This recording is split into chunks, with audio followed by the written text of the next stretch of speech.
আমাকে যে মানুষটি বিয়ে করলো তার আগের স্ত্রীর একটা ছেলে সন্তান আছে। তার স্ত্রী মারা গেছে। এখন তার ছেলেটিকে দেখাশোনা করার জন্য আমাকে বিয়ে করেছে।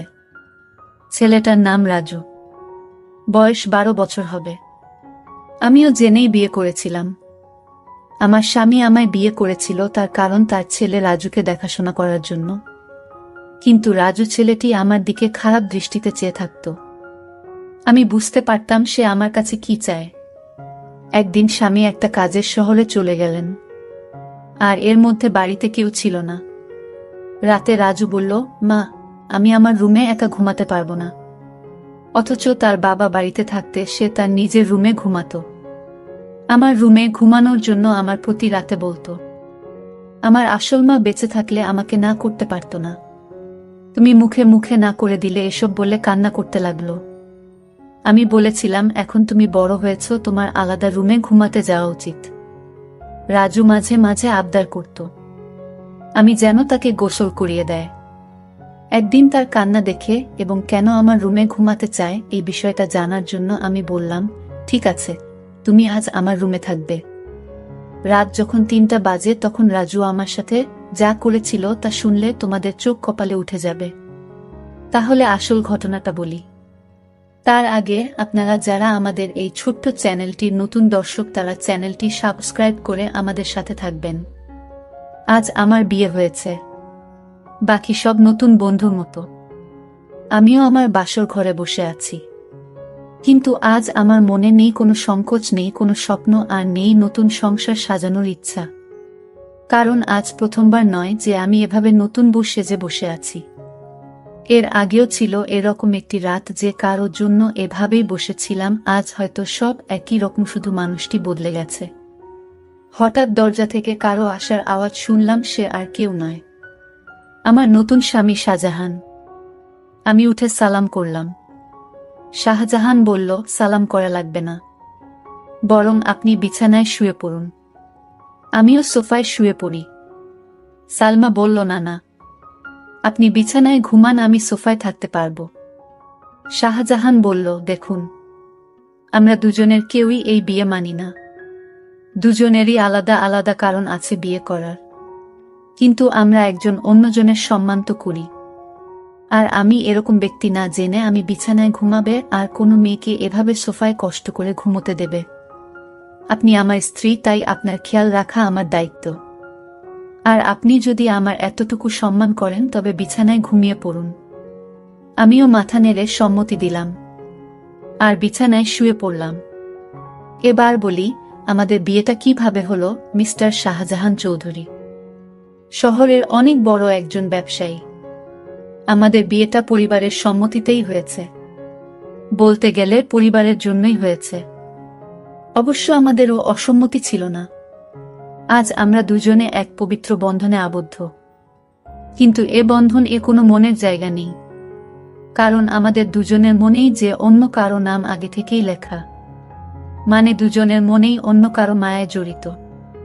অন্য কারো কাছে আমাদের মন বন্ধক রয়েছে। ভাবতেই চোখ দিয়ে এক ফোঁটা জল বয়ে গেল। বিয়েটা দুজনেই করেছি, কিন্তু এই বিয়েতে কোনো ভালোবাসা নেই, শুধু রয়েছে দায়িত্ব। তা নিয়ে আমাদের বিয়ের আগেই চুক্তি হয়েছিল, উনি আমার দায়িত্ব নেবে, আর আমি উনার পরিবারের আর উনার ছেলে রাজুর, উনার মলি আপুর ছেলে। মলি আপুকে তাই তো ভাবছেন? শাহজাহান এর প্রথম স্ত্রী। তিনি এখন আর এই পৃথিবীতে নেই। 3 বছর আগে ইহকাল থেকে পরকালে প্রস্থান করেছে। বিয়ের আগে তার ছবি দেখে জানতে পারলাম সে আর আমি একই ভার্সিটিতে ছিলাম। শাহজাহান ও তার আমার সিনিয়র ছিল। শাহজাহানের সাথে কখনো দেখা না হলেও মলি আপুর সাথে প্রায়ই দেখা হতো। সরি দেখা বললে ভুল হবে, ঝগড়া হতো বলে উনি আমাকে তেমন একটা দেখতে পারতেন না। এর কারণও আছে, আমি অনেক দুষ্ট প্রকৃতির ছিলাম, আর উনার সব টাইটেল নাকি চুরি করেছিলাম তা উনি শুধু ভাবতেন। অবশ্য আজও হয়তো থাকলে আমার সঙ্গে ঝগড়া করতেন। উনার স্বামীকে চুরি করেছি বলে অপবাদও দিতেন, কিন্তু ওনার স্বামীর উপর তো আমার কোনো অধিকারই নেই, কারণ আমি উনাকে নিজের স্বামী মানতে পারিনি। বিয়েটা করেছি শুধু পরিবারের জন্য। রাজু এখন 11 বছরের ছেলে। ক্লাস 5-এ পড়ে, দেখতে একদম তার বাবার মতো। যেমন সুন্দর তেমনি মায়াবী দেখতে। বিশেষ করে তার চোখ দুটি শাহজাহানের মতো একদম। শুনেছি শাহজাহানের চোখে নাকি অনেক মায়া, কিন্তু কখনো তাকায়নি, কারণ এখন আর কারো মায়া পড়তে চাই না। একবার পরে অনেক কেঁদেছি, আর কাঁদার ইচ্ছা নেই। আর না কষ্ট সহ্য করার ক্ষমতা আছে, সব বাদ দিয়ে এখন ঘুমিয়ে পড়ি। ঘুম থেকে উঠলাম, সকালের আলো যখন চোখে এসে পড়ল, উঠে দেখি শাহজাহান এখনো ঘুমোচ্ছে, কিন্তু জানলা থেকে আসা আলো তার ঘুমে ব্যাঘাত দিচ্ছে। তাই পর্দা বন্ধ করে দিয়ে আসলাম। এসে রেডি হয়ে বাইরে চলে আসলাম। এসে দেখি আমার শাশুড়ি মা আর ভাবি আগে থেকেই উঠেছে। আরে বোমা, তুমি এত সকালে কেন? আমি বললাম, আসলে মা ঘুম ভেঙে গিয়েছিল তাই। ভাবি, তা ঠিক আছে, কিন্তু আমাদের নতুন বোমা কোনো সাজে না, না কোনো গয়না। যাও পরে আসো। ভাবি, আসলে আমার সাজা পছন্দ না। ভাবি বলল, জানি, তাই তো গতকাল নিজের বিয়েতেও সজনি। মা বলল, বিয়েটা কি তেমন ভাবে হয়েছে, নাকি তোর দেবার জন্য কিছুই করতে পারলাম না? ভাবি বলে, থাক মা, বাদ দেন। মা, আমাদের নতুন বউ তো এমনিতেই চাঁদের টুকরা, ওর সাজা গোজা লাগবে না। ভাবি, আমি বুঝি সুন্দর না, মুখ গোমরা করে মা বলল, তুইও খুবই সুন্দর, কিন্তু মা জানো, আমি ছেলে হলে ঠিকই প্রেমে পড়তাম। আমার জাটা এত সুন্দর, সবাই হাসাহাসি করত। সালমা বলল, মা আমি আপনাদের জন্য চা বানিয়ে আনি। মা বলল, আরে না, তুই বস, আমরা সব করব। সালমা বলল, মা আমার ভালো লাগে না এমনি বসে থাকলে। মা, কিন্তু সালমা প্লিজ মা।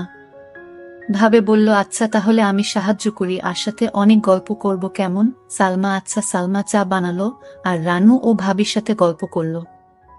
আসলে গল্প করছিল না, শুধু শুনছিল। চা বানানো শেষে নিয়ে আসে। এসে দেখে মা, বাবা আর শাহজাহানের ভাইয়া বসে আছে। বসে বসে গল্প করছে, সবাইকে চা দিল। বাবা বলল, অনেক মজা হয়েছে, তোমার চায়ের থেকেও মজা হয়েছে।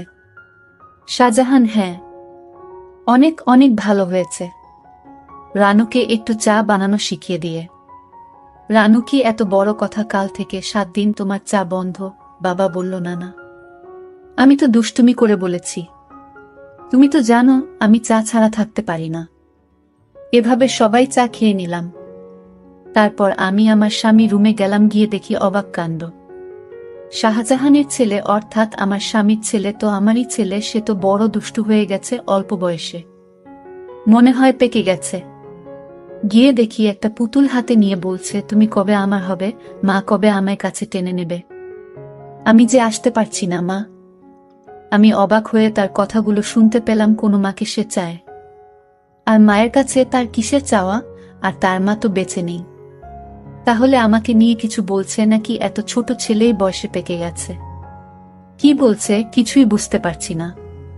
কিছুদিন পর আমার স্বামী ব্যবসার কাছে বাইরে গেলেন কিছুদিনের জন্য। রাজু ছেলেটি আমার দিকে সব সময় এক অদ্ভুত দৃষ্টিতে তাকিয়ে থাকে। মনে হয় তার চোখের ভিতর হাজারো পিপাসা। আমি হঠাৎ জিজ্ঞেস করলাম, এই রাজু, তুমি এভাবে আমার দিকে তাকিয়ে কি দেখছো? আমি আপনার চেহারা দেখছি। আপনার চেহারায় এতটাই মায়া যে আপনার চেহারায় আমি একটা অদ্ভুত জিনিস দেখতে পাই। আমি তো তার কথা শুনে অবাক, এতটুকু বাচ্চা ছেলে এসব কি বলে? হঠাৎ আমাকে জিজ্ঞেস করে ফেলল, আচ্ছা মা, তুমি বাবাকে কেন বিয়ে করলেন? আমি বললাম, দেখো তুমি ছোট মানুষ, আর তাই তোমাকে দেখাশোনার জন্য তোমার বাবা আমাকে বিয়ে করেছে। রাজু ইদানিং দেখছি আমার দিকে অদ্ভুত দৃষ্টিতে তাকিয়ে থাকে। আমি যেখানে যাই সেখানে আমাকে ফলো করে। আমি গোসল করতে গেলাম। রাজু বলছে, মা অনেক দিন হলো আমার মা আমাকে গোসল করিয়ে দেয় না, আমাকে ভাত খাইয়ে দেয় না। মা, তুমি তো আমার মা, যেহেতু আমার আগে মা মারা গেছে। এখন আমার মা হিসেবে আমার আব্বু তোমাকে বিয়ে করে এনেছে মায়ের শূন্যতা পূরণ করার জন্য। মা, আমাকে তোমার হাতে গোসল করিয়ে দাও। আমি বললাম, দেখো রাজু, তুমি যখন ছোট ছিলে তখন তোমার মা তোমাকে গোসল করিয়ে দিত, আর এখন তো তুমি বড় হয়েছ, তুমি নিজ হাতে গোসল করতে শিখেছ। তাই এখন আর আমি তোমাকে কিভাবে গোসল করিয়ে দেয়? তুমি নিজেই করতে পারবে বাবা। সৎমা পর কখনো মা হয় না। আমি বুঝতে পারলাম আমাকে তোমার কোনো হেল্প করতে হবে না। এই বলে রাজু চলে গেল। আমি চিন্তা করলাম আমার কি কোথাও ভুল হয়েছে। আমি তো এখন তার মা, আর তাই মা হিসেবে আমার কর্তব্য পালন করা উচিত ছিল। কিন্তু তো তার বাবা বাড়িতে থাকাকালীন আমার হাতে গোসল করতে চাইতো না। আজ বাড়িতে তার বাবা নেই। আসলে কারণটা কি, বিষয়টা আমি কিছুই বুঝতে পারছি না। এসব ভাবতে ভাবতে রাতের রান্না শেষ করে আমার রুমে গিয়ে রাজুকে ডাক দিলাম। গিয়ে দেখি আমার একটা ছবি হাতে নিয়ে ছবিটির সাথে কি যেন বলছে, আর ছবির সাথে এক অদ্ভুত আচরণ করছে, আর বলছে আমার মনের আশাটুকু কবে পূরণ হবে মা। রাজু চোখের পানি ছেড়ে কান্না করছে আর বলছে। আমি ডাক দিলাম, রাজু তুমি কান্না করছো কেন, তোমার কি হয়েছে? কিছু হয়নি মা, আমি আসছি, তুমি যাও। আমি এক গভীর চিন্তায় পড়ে গেলাম। রাজু আমার কাছে কি চায়, তার দৃষ্টিভঙ্গি আমার কাছে স্বাভাবিক মনে হচ্ছে না। রাজু খেতে বসলো আর তার মাকে বলতে লাগলো, মা আজ রাতে আমি তোমার রুমে ঘুমাবো। আমার ওই রুমে একা একা ঘুমাতে ভয় লাগে। আমি বললাম, রাজু তুমি এখন বড় হয়েছ, তোমার ভয় পাবার কথা না, তুমি তোমার রুমে ঘুমাও, কিছু হবে না। রাজু আমার কথার জবাবে বলল, আরে মা, আমার আসল মা যদি বেঁচে থাকতো তাহলে এভাবে মুখে মুখে না করতে পারতো না। আমার সব ইচ্ছা আমার মা পূরণ করত। আচ্ছা রাজু, তোমার কাছে একটা প্রশ্ন, তোমার আব্বু যখন বাড়িতে ছিল তখন তুমি তোমার সব আবদারের কথা বলতে না। এখন তোমার আব্বু বাড়িতে নেই, আর এখন তোমার অনেক আবদারের কথা বলছো কেন বাবা? মা তুমি আমার কষ্ট বুঝবে না? আমি তো কিছুই বুঝি না, সব তুমি বোঝো। এসব কথা বাদ দিয়ে এখন ঘুমাতে যায়। রাত অনেক হয়েছে। রাজু চোখের পানি ছেড়ে তার রুমে চলে গেল, আর আমি শুয়ে শুয়ে রাজুর আবদারের কথা ভাবতে লাগলাম। রাজু আমার রুমে ঘুমাতে চাই, তার নাকি নিজের রুমে থাকতে ভয় করে। আবার বলে তাকে গোসল করিয়ে দিতে, আমার ছবি হাতে নিয়ে ছবিটির সাথে গুনগুনিয়ে কি জানি বলে। না, আমি কিছুই ভাবতে পারছি না। এসব ভাবতে ভাবতে আমার কিছুতেই ঘুম আসছে না। হঠাৎ রাজুর রুমে একটা আওয়াজ শুনতে পেলাম। আমি জানালা দিয়ে উকি দিয়ে দেখি ছবিটি হাতে নিয়ে ছবির সাথে এক অন্য রকম আচরণ করছে, আর মাঝে মাঝে হাসছে, আবার কান্নাও করতেছে। আমি এসব ভাবতে ভাবতে পাগলের মতো হয়ে গেলাম, কিছুতেই ঘুমাতে পারছিলাম না। কিন্তু হঠাৎ আমার মাথায় একটা বুদ্ধি এলো। আসলে রাজু আমার কাছে কি চায় তা আমার জানতে হবে। তাই আমি সিদ্ধান্ত নিলাম, আমি আমার রুমে তাকে থাকতে দিব, আর আমি ঘুমাবো না, ঘুমের ভান করে থাকব। তাহলে বুঝতে পারবো আসলে রাজু আমার কাছে কি চায়, তা স্পষ্ট হয়ে যাবে। তারপর দিন আমি রাজুকে বললাম, রাজু আজ তোমাকে আমার নিজের হাতে খাবার খাইয়ে দিব, তুমি খাবে? না না মা, আমি তোমার হাতের খাবার খাবো না, কারণ তুমি আমার আবদার পূরণ করো না। ঠিক আছে বাবা, তোমার সব কথা রাখবো, তুমি এবার আমার হাতে রান্না করা খাবার খেয়ে নাও। সত্যি বলছো মা? সত্যি, সত্যি। এবার রাজু খুশি হয়ে সে আমার হাতের খাবার খেলো। ঠিক আছে বাবা, তাহলে তোমার আজকে তোমার রুমে থাকতে হবে না, তুমি আমার রুমে ঘুমাবে। কারণ আমি এখন বুঝতে পারছি বড় রুমে থাকতে তোমার ভয় লাগে, তাই না? তাহলে তুমি আমার কষ্টটুকু বুঝতে পেরেছ। তারপর রাজুর বাবার ফোন আসলো।